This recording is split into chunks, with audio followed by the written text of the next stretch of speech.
You're watching Sky News. In just a moment, the press preview. Our first look at what's on the front pages as they arrive. First, though, our top stories here tonight.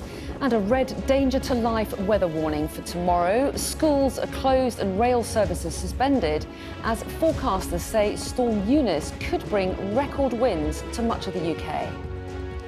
America's Vice President Kamala Harris has arrived in Germany tonight ahead of a security conference in Munich tomorrow, which will be dominated by concerns of a possible Russian invasion into Ukraine. And a swimmer killed in a shark attack in Australia has been named as a British man, Simon Nellist. The 35-year-old was an experienced diving instructor and was engaged to be married.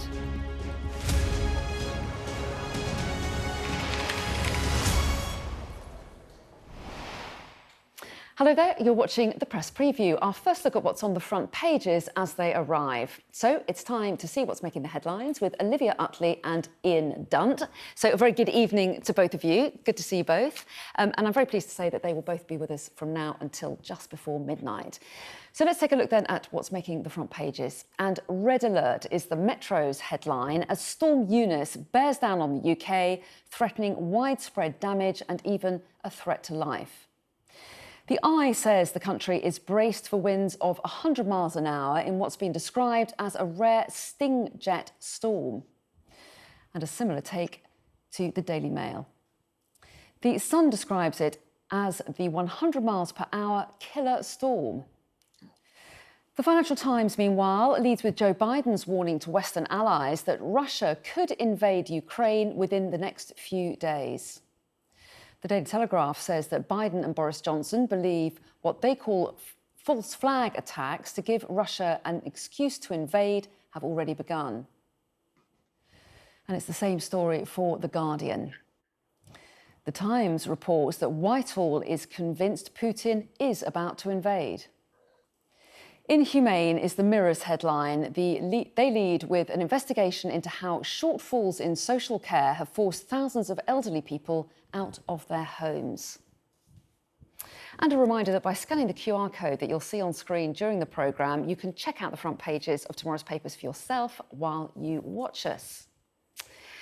So let's bring in Olivia Utley and Ian Dunt then to go through some of those front pages. And a lot of them, Olivia, dominated by the warnings of big storm coming, Storm Eunice, with a red alert for the southwest and parts of South Wales as well.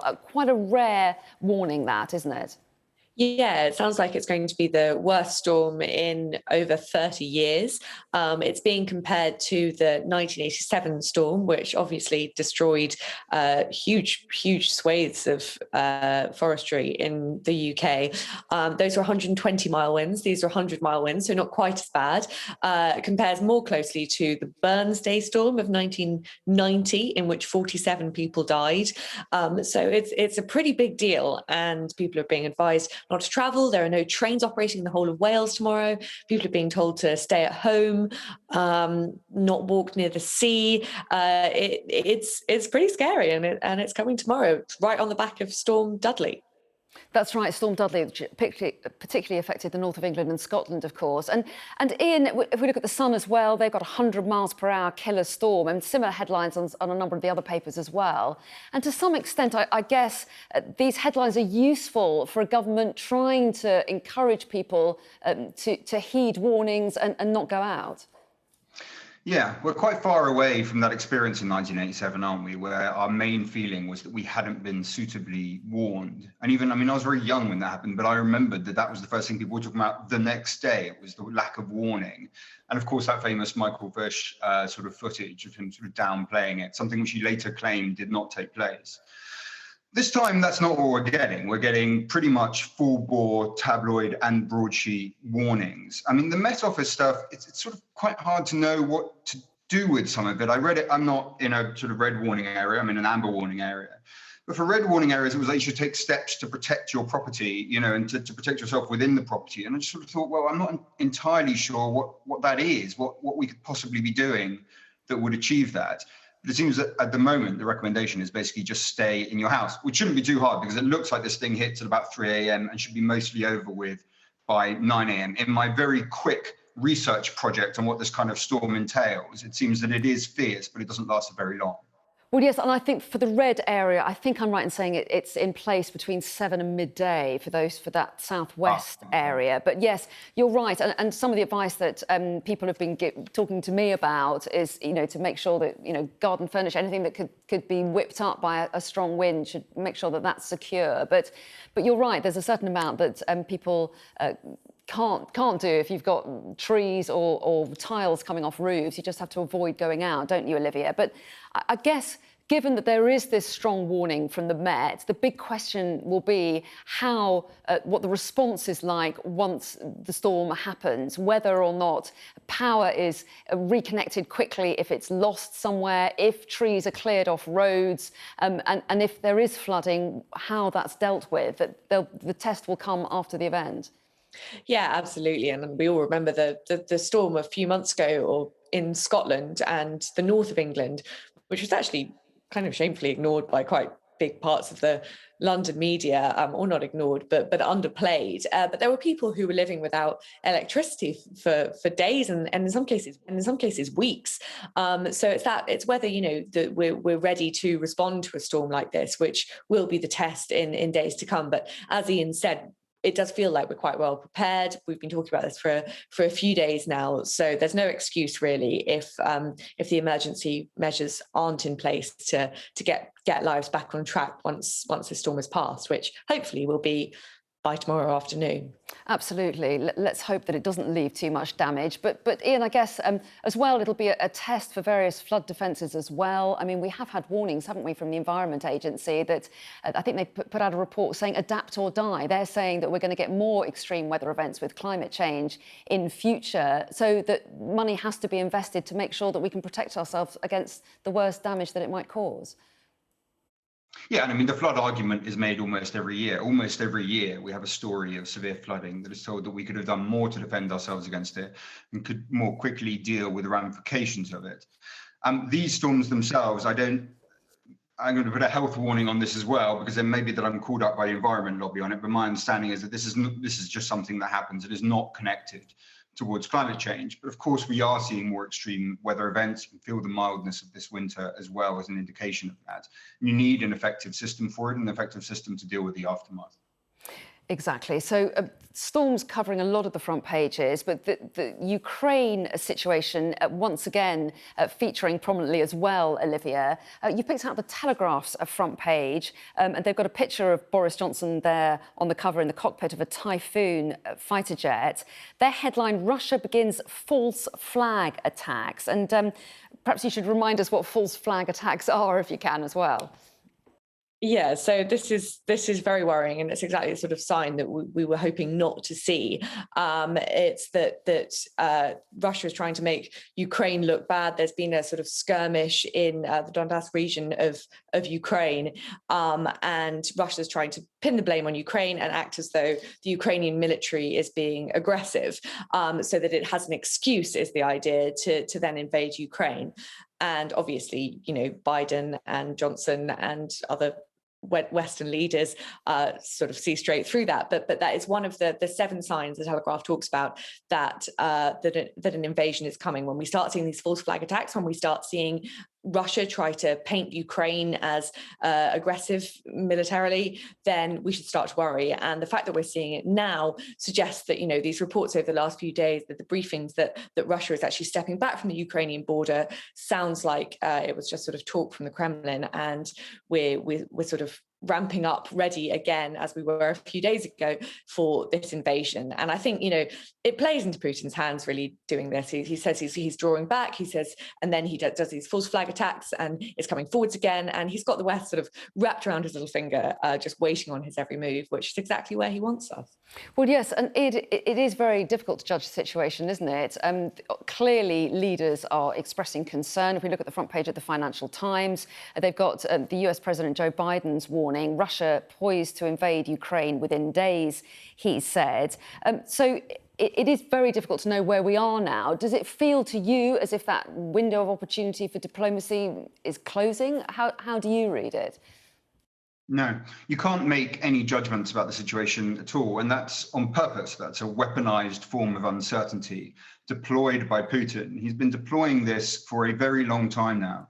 If you think back, when we had the opening of the troubles in Ukraine, go back to 2014 and the shooting down of MH17. I mean, look what happened after that plane crashed. We had reliable information, later demonstrated beyond any reasonable doubt this was a result of Russian actions, of Russian forces accidentally shooting the plane down. But troll farms in Moscow, in St. Petersburg, making sure that they would just muddy the water. That's how they operate. That's how the regime operates. It's not to create some parallel truth that you believe. It's just to create an inability to form certain judgments about the objective world. And that is precisely the tactic that you're seeing deployed here. The talk about the skirmishes, the talk about aggression one hand on the other, when of course, if you just step back for a moment, you realize there wouldn't be anyone in that region in the first place if it wasn't for Russia's animosity back in 2014. There wouldn't be troops around Ukraine now if it wasn't for the fact that Russia had chosen to deploy them there. It is the clear aggressor. But instead, it's broiled up in that disinformation and uncertainty that makes it almost impossible to form coherent judgments about it. And Olivia, what do you make of how the West have used information as well? We have seen similar statements from leaders, haven't we? But we also saw an interesting thing today. The British, our Ministry of Defence put out a document. It was called an Axis of Invasion document that seemed to outline invasion routes that they thought that it was possible that Russia could take. Do you see a kind of, are you surprised by the handling of this and the way that Western allies are talking about the possible threats? Yeah, I mean, today we have seen sort of coherent messaging from Biden and Johnson. They're both warning that this attack could be coming. But yeah, as you say, in the past few days, we've got this document from our Ministry of Defence, and then you've got the US warning about suggesting particular days that Russia might invade Ukraine. And it feels like the kind of rumor mill is sort of spinning.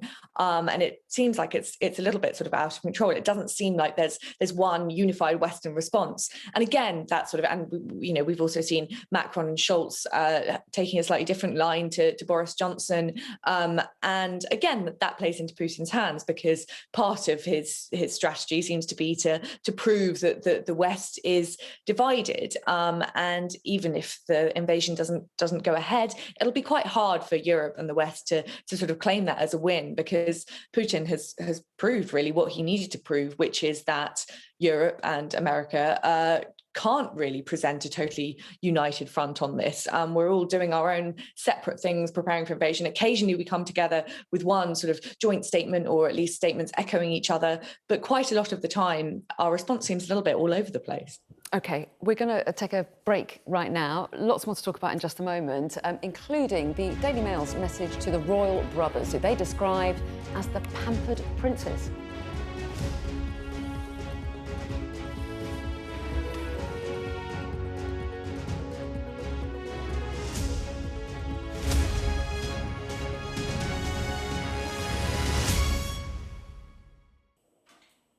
Welcome back. You're watching the Press Preview. With me tonight, Olivia Utley and Ian Dunt. So welcome back to both of you. And Ian, the papers still have coverage of both Prince Andrew and Prince Charles, who have hit the headlines earlier in the week. The Daily Mail poses the question, it's one of their columnists writing about it, when will pampered princes realise the age of deference is over? It's not been a great week for the royal family, has it? No, this is about as bad a week for the royal family as I can remember.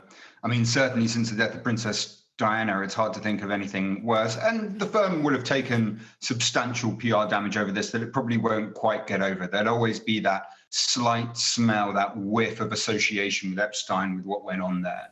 When you come up with a settlement, this is pretty much what happens. No, there's no clarity provided. There's no sense of certainty on either side. So you just get the smell of it, the stench of it lingers without any real sense of resolution.